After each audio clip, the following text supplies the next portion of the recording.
Samajwadi party में कभी अखिलेश यादव के करीबी रहे डॉक्टर हर्षित राजवीर जी, जो अध्यक्ष हैं वैदिक ज्योतिष पीठ के।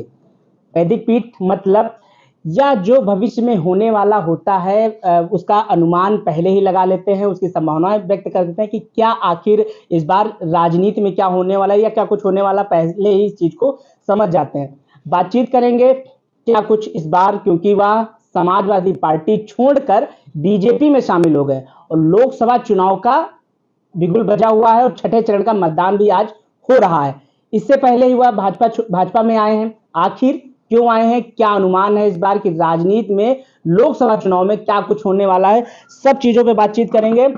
सबसे पहले आपका स्वागत है। बहुत बहुत धन्यवाद आपका। डॉक्टर साहब, आप भविष्य में होने वाली चीजें समझ जाते हैं कि क्या कुछ होने वाला है, क्योंकि राजनीति में आपको अच्छा ज्ञान है, क्योंकि कुछ अखिलेश यादव जब समाजवादी पार्टी में मुख्यमंत्री थे तब भी आपने कई ऐसी चीजें अनुमान लगाया था जो बिल्कुल सटीक बैठी, बिल्कुल फिट बैठी।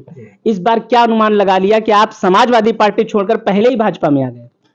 देखिए, ये जो भी चीजें हैं हमारी, ये जो भी विद्याएं हैं वो हमारी वेदों से निकली हुई विद्याएं हैं। और ये जो एस्ट्रोलॉजी है ये वेदों का छठा अंग है। एस्ट्रोलॉजी को वेदों का नेत्र कहा गया है।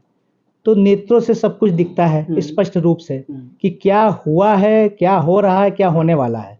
तो इसके आधार पे जो वर्तमान समय में जो ग्रहों की गणनाएं चल रही हैं, अभी जो हमारे एस्ट्रोलॉजी में जुपिटर शुक्र की राशि में, वीनस की राशि में आए हैं 1 मई को, तो उसके पश्चात जो आकाशीय गति हैं, जो व्यवस्थाएं हैं वो बहुत तेजी से बदली हुई हैं। और उसमें बृहस्पति उन्हीं का सहयोग और सपोर्ट करेंगे, क्योंकि वो जो है जुपिटर को धर्म का कारक भी कहा गया है हमारी एस्ट्रोलॉजी में।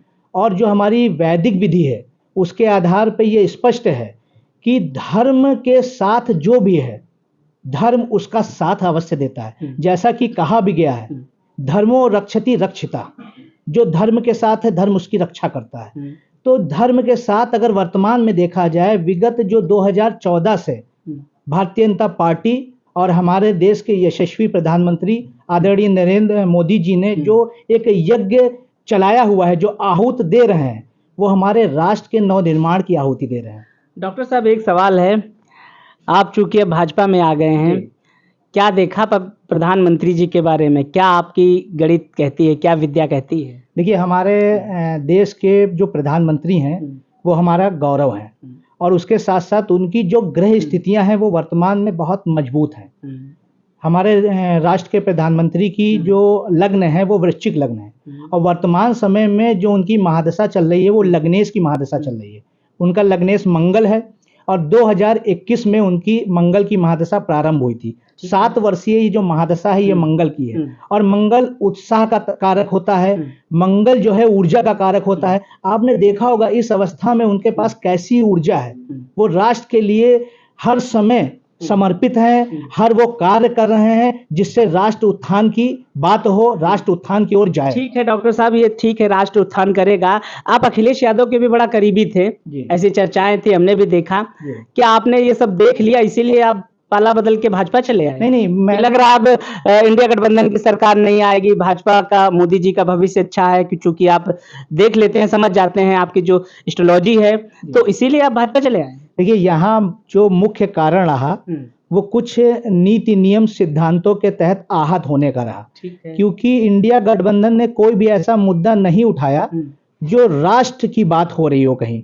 उन्होंने सर्व समाज की बात नहीं की, उन्होंने नारी सशक्तिकरण की बात नहीं की, उन्होंने बेरोजगारों की बात नहीं की, युवाओं की बात नहीं की, उन्होंने सीमा पे लड़ रहे नौजवानों मतलब जवानों की बात नहीं की। साहब, इंडिया गठबंधन या समाजवादी पार्टी की बात करेंगे तो मुद्दे तो उनके यही हैं भाई। अग्निवीर योजना आई, विपक्ष इसी का विरोध कर रहा है, बेरोजगारी के मुद्दे को ही विपक्ष छुटा रहा है, तो कहाँ आप कह रहे हैं कि ये सब बातें नहीं? मुख्यतः मैं अगर विपक्ष की बात करूं, मैं उत्तर प्रदेश से समाजवादी आता हूं, तो अगर मैं समाजवादी पार्टी की बात कर रहा हूं, तो समाजवादी पार्टी का जो मुख्य इस समय का मुद्दा चल रहा है, वो मुख्य मुद्दा ये है कि वो पीडीए को सामने करके चुनाव लड़ रहे हैं।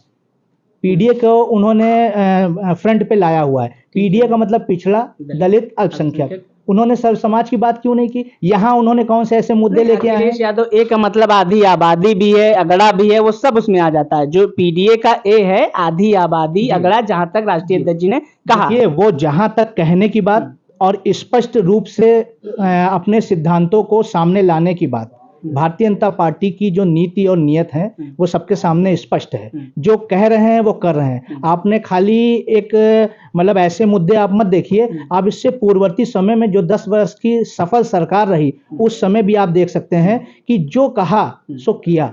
ऐसा कुछ नहीं है कि वादे कर दिए हों और उसको पूरे ना किए हों। राम मंदिर की बात आई, हिंदुओं की आस्था की बात आई, धर्म ध्वज को फहराने की बात आई तो उन्होंने फहराया। उन्होंने बात की अगर आतंकवाद से देश को मुक्ति दिलाने की बात की तो उन्होंने आतंकवाद से देश को मुक्ति दिलाई। उन्होंने धारा 370 हटा के ये दिखाया कि कोई भी चाहे पड़ोसी कितना भी ज्यादा उपद्रवी ना हो या मतलब ये मान के चलिए उसमें कितने भी उग्रवादी भरे ना हो, लेकिन उन्होंने वहां पे ये चीज करके दिखाई। उससे पहले तो तमाम लोग कहते थे कि घाटी में ये हटा 370 पहले भी हटा था, 370 भी हटा था, राम मंदिर का फैसला भी आया था पिछली गवर्नमेंट में आया था 2014 के बाद से। तो वो तो मुद्दे बीजेपी लगातार काम कर रही है अपना। तो आप समाजवादी में क्यों रहे? अभी आप एकदम से गए हैं तो क्या अभी भविष्य आपको वर्तमान में भाई देखिए, एक एस्ट्रोलॉजर के तौर पे भी और वर्तमान में एक सनातनी होने के कारण भी, मतलब मुख्य कारण हमारा सनातन धर्म को लेके हुआ। सनातनी होने के अखिलेश यादव मंदिर दर्शन करने नहीं गए थे इसलिए आहत हो गए। बहुत लोग आहत हुए हैं उससे, मैं ही नहीं उसमें। तो अखिलेश यादव ने रोका कहाँ था किसी को? भाई उनका ना कहना भी एक इशारा ही होता है और उसके साथ साथ मुझे उससे मतलब नहीं है। हम अपने भगवान के दर्शन करने जाने से कोई रोकता भी तो हम ना रुकते, लेकिन जब एक हम किसी को अपनी उसकी विचारधारा को अपना के उसके साथ समय दे रहे हैं। 2009 से हम समाजवादी पार्टी से जुड़े थे, 2024 हो गया, 15 वर्षीय समय किसी को देना। कई सारी किताबें लिखी, आप सभी लोग जानते हैं, कई पदों पे उन्होंने जिम्मेदारियां दी, उन जिम्मेदारियों को बखूबी निभाया गया। लेकिन अब जब बात आ रही है कि राष्ट्र के प्रति ऐसी भावना एक ऐसा व्यक्तित्व लेके आ रहा है, सामने वाले कई ऐसे देश के लोग जब हमारे देश के प्रधानमंत्री की वाह वाह कर रहे हैं, पपुआ गिनी ऐसे छोटे राष्ट्र भले हैं, उनके प्रधानमंत्री जब हमारे देश के प्रधानमंत्री के चरण स्पर्श करते हैं, भगवा ध्वज जब लहरा रहा है चारों दिशाओं में, राष्ट्र का जो है उत्थान हो रहा है, तो उस समय कोई भी देश का सामान्य नागरिक भी होगा तो उसका सीना गर्व से चौड़ा हो जाएगा। जैसा कि हम लोग हुआ, हम आने भारतीय जनता पार्टी वाले इकलौते ऐसे नेता नहीं है, तमाम लोग इसी सिद्धांतों के कारण आए। डॉक्टर साहब आप समाजवादी में थे लेकिन दिल आपका भाजपा में लगा हुआ था। नहीं, भाजपा में नहीं लगा था। भाजपा की जो नीतियां हैं वो राष्ट्रवादी की नीतियां हैं। राष्ट्रवादी हर वो व्यक्ति है जो राष्ट्र से प्रेम करता है। और जैसा कि आपने अभी ये भी कहा कि जो है देश के प्रधानमंत्री या जो है अखिलेश जी को लेकर तुलना की, तो मैं किसी भी व्यक्ति से किसी व्यक्ति की तुलना नहीं करना चाहता हूं। ना मैं उनके नीति, ना नियम, ना उनकी नियत पर प्रश्न उठा रहा हूं। मेरा मुख्यतया सोचना यही है, एक व्यक्ति जो निरंतर राष्ट्र को ऊंचाई देने का प्रयास कर रहा है और वो सभी चीजों से, सारे आरोपों को सह रहा है, उसके बाद भी हार नहीं मान रहा है, तो उसके मतलब यही है ने अपनी भावना बना के रखी है और भारत को विश्व गुरु तक ले जाने का प्रण धारण करके रखा है। डॉक्टर साहब एक आखिरी से रहेगा, आप तो पूरी तरीके से भाजपा में। एक आखिरी सवाल है, चूंकि आपका जो रहता है कि क्या कितनी ली है, आप जो सोचते हैं सटीक, इस बार 2000 चुनाव है, क्या लग रहा है यूपी में टोटल? वैसे तो भाजपा ने 400 पार का नारा दिया, आप कैसे देखिए, भारतीय जनता पार्टी ने जो 400 पार का नारा दिया है वो उसका नारा नहीं है, वो भारत की 104 जो लोग हैं, लोग की आवाज है। और हर जो है राष्ट्रवादी, वो चाहे हिंदू हो, सिख हो, ईसाई हो, सभी ये चाहते हैं कि एक बार फिर से भारत में ऐसी सरकार आए जो कि भारत को लगातार वैश्विक स्तर पे, वैश्विक पटल पे एक अलग पहचान दिला रही है। और वो हमारे देश के यशस्वी प्रधानमंत्री हमारे आदरणीय नरेंद्र मोदी जी ही कर सकते हैं। मतलब 400 पार का नारा सफल है? बिल्कुल सफल है और बहुमत की सरकार बनने जा रही है। साफ तौर पर हर्षित जी तौर पर बता रहे हैं, जो भी समाजवादी पार्टी में थे और यादव के भी काफी करीबी थे, में आ गए हैं और आने के बाद साफ तौर पर कह रहे हैं कि इस बार सरकार का जो 400 पार हकीकतन होने जा रहा है और एक बार फिर देश में सरकार